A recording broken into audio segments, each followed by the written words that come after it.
Man, they said Shedeur wasn't ready for this stage. That the NFL would chew him up, too fast, too physical, too much. A fifth-round flyer, drafted more for the name than the tape, just a hype pick to stash for later.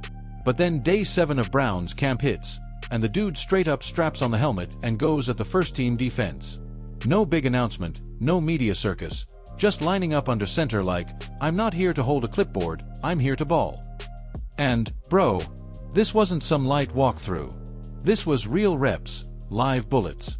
Myles Garrett coming off the edge like a wrecking ball, disguised blitzes, DBs jamming at the line. And Shedeur? Ice cold.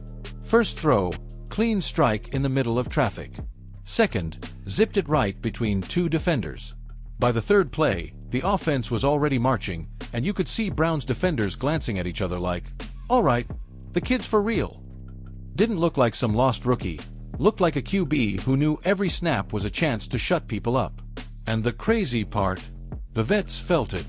You could see the receivers sliding closer when he stepped in the huddle, the O-line holding that block just a half second longer, like, let's give the kid a shot. The whole vibe shifted. This wasn't some rookie just learning the playbook anymore. This was, Shedeur's running the show now. Every snap felt like a statement, barking out protection calls, quick reads, throwing darts right on target. Yeah, it was practice, but it had the energy of a game with a roster spot on the line. Meanwhile, Dillon Gabriel was out there doing what he always does, safe reads, quick checkdowns, nothing risky. The kind of QB that keeps the ship steady, but never hits the gas. Then you watch Shedeur escaping pressure, rolling out, and finding a guy downfield on a broken play, and the gap is obvious. One guy's sticking to the script, the other's writing his own story. And in football, man, the dude who can make something out of nothing always wins the locker room. That's when the real camp chatter started. Reporters were glued to the main drills, but anyone with sharp eyes caught what was happening on the other field. Shedeur carving up the first-team defense, snap after snap. It wasn't supposed to get out, but you can't hide a QB playing like that. And when an insider drops, the kid looks like a real gamer, the sparks lit. The whispers in the locker room turn into real talk.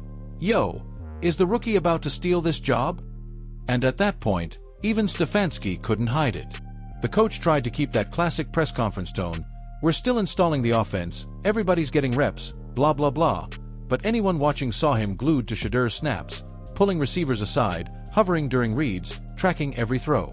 It felt like the playbook suddenly had an upgrade with the kid under center. This wasn't just preseason experimenting anymore.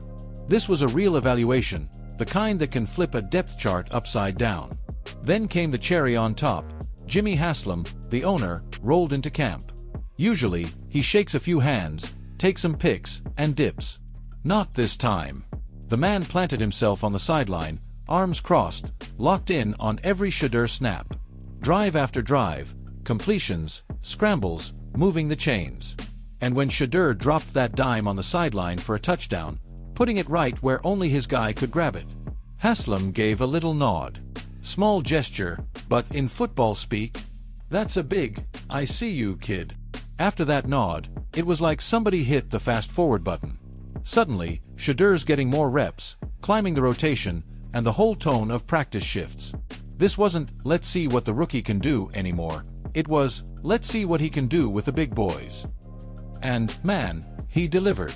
Blitz in his face. Adjusted the protection. Broken route. Improvised a strike right on the money. The more the pressure cranked up, the more the kid seemed to love it. Felt like watching a vet. Just with the swagger of a guy trying to take over the league. And of course, once that happens, the media smells blood. First, the local beat guys start posting clips of Shedeur firing darts into tight windows, off-platform, with a blitz coming. Then the nationals pick it up, ESPN and all, tossing out headlines like, QB controversy in Cleveland? From Twitter to TikTok, the hashtag let the kid cook starts blowing up. And when football fans latch onto a rally cry like that, man, it's like a stadium chant. It gets loud, it gets inside the building, and nobody pretends they can't hear it. By then, the locker room vibe had flipped. Vets who barely gave the rookie a nod before were now chopping it up with him, offering tips, even hanging around to watch his reps. You had the seasoned running back giving him a pat on the helmet after a play, linemen celebrating like it was a playoff touchdown. In football, that's the ultimate tell. The guys earned respect. And respect in the locker room? That's heavier than any practice stat, because once your team believes in you, half the battle's already won. Now Stefanski's stuck right in the middle of it. If he keeps rolling with Gabriel, he risks looking blind to what everyone else is seeing. If he bumps Shedeur up too fast, he risks throwing the kid into the fire before he's fully ready. But here's the thing, in the NFL, you can't keep talent on the shelf for long. Especially when that talent is out here winning in camp, even if it's just practice. The clock's ticking, and every Shedeur snap now feels like a yes or no vote on the head coach. At the end of the day, nobody thought Shedeur would be the headline this early.